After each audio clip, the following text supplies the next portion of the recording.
Let me tell you a story. There was once someone who said yes to everything. Yes to favors. Yes to extra work. Yes to people who only remembered them when they needed something. Yes, even when every part of their mind whispered, please, just say no this time. But they didn't. Because the fear of disappointing someone felt heavier than the exhaustion of agreeing. Their life looked normal from outside, useful, dependable, always available. But inside, something small kept breaking every time they betrayed their own limits. One day, they sat on the edge of their bed, tired in a way that sleep couldn't fix. Not physically tired, emotionally drained. Like someone who had lost little pieces of themselves to every yes they gave away. They realized something terrifying. They didn't remember the last time they said yes because they wanted to. Only the times they said yes because they were afraid not to. And this is where the story stops being about one person.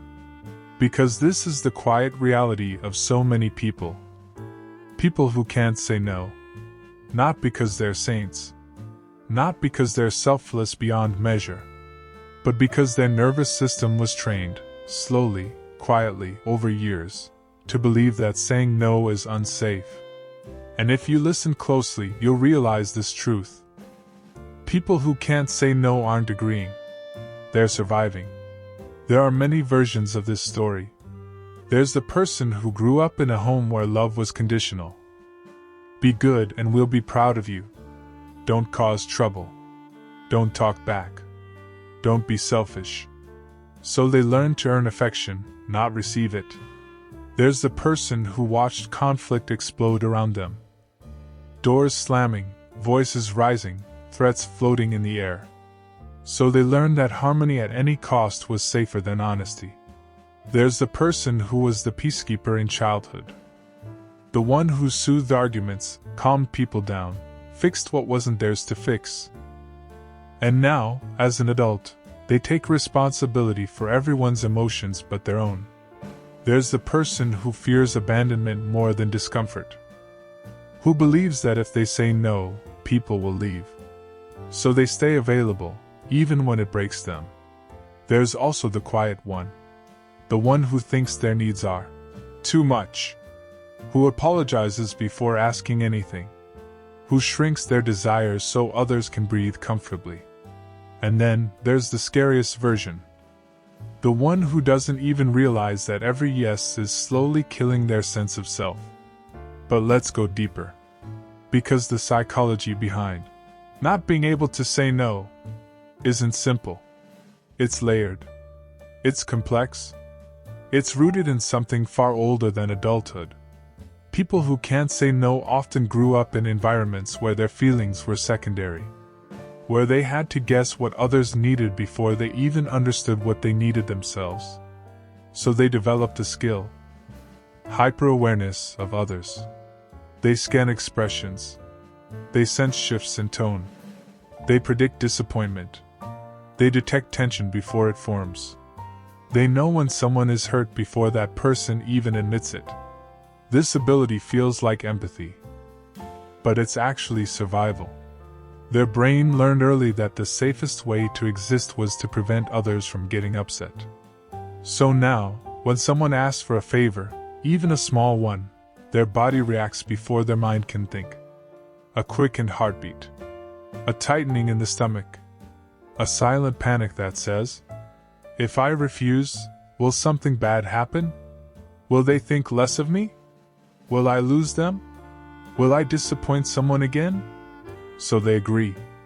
Not out of desire, but out of fear. Here's the ironic part. People who can't say no always think they're protecting relationships. But what they're actually sacrificing is themselves. They're the ones who reply immediately even when overwhelmed.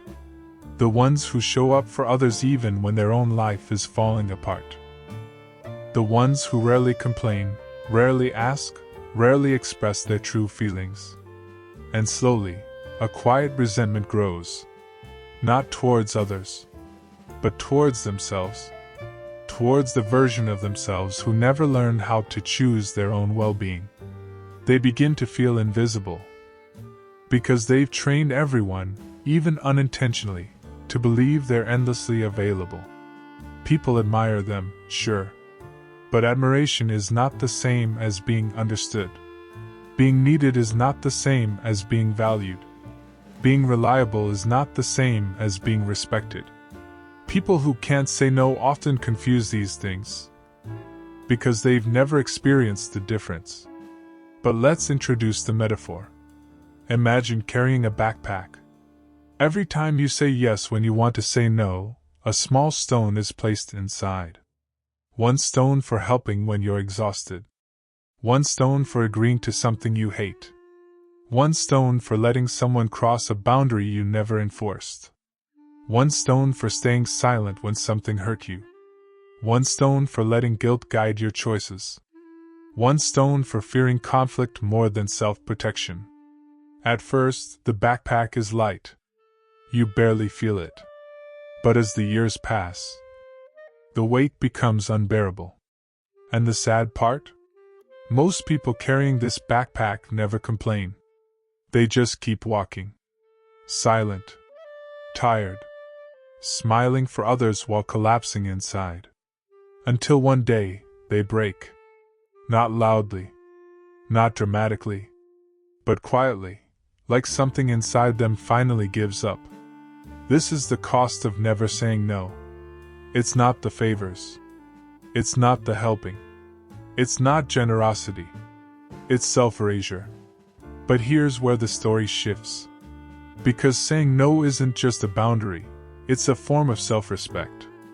And people who can't say no aren't weak. They're not soft. They're not naive. They're wounded. And wounded people often become the kindest. Because they know exactly how it feels to be ignored, unmet, unseen. But kindness without boundaries is not kindness. It's self-neglect wrapped in politeness. People who can't say no must learn something revolutionary. A no doesn't make you unkind. A no doesn't make you selfish. A no doesn't make you unworthy. A no doesn't make people stop loving you. A no simply means, I exist too, and my needs matter. Now let's talk about healing. Healing doesn't start with shouting an "no" at everyone. It starts with awareness. It starts with that moment when you hear yourself agree. And feel your heart sink. And for the first time, you pause and think, why did I say yes? Was it desire or fear? It starts with noticing the weight in that imaginary backpack. Noticing how heavy it feels. Noticing how long you've been carrying burdens that weren't yours.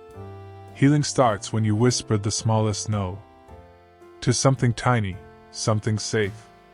A test. A seed of courage. And slowly, no becomes a part of your vocabulary. Not aggressive. Not rude. Not harmful. Just honest. Because honesty is not a weapon. It's protection. And the truth is simple. People who genuinely love you won't disappear just because you set boundaries. People who benefit from you lacking boundaries might. Both outcomes reveal the truth. So let me end this with a story too. One day, the person who once said yes to everything stood in front of the mirror, looked at themselves carefully, and felt something shift. No guilt. No fear. Just a quiet realization. I am allowed to take up space.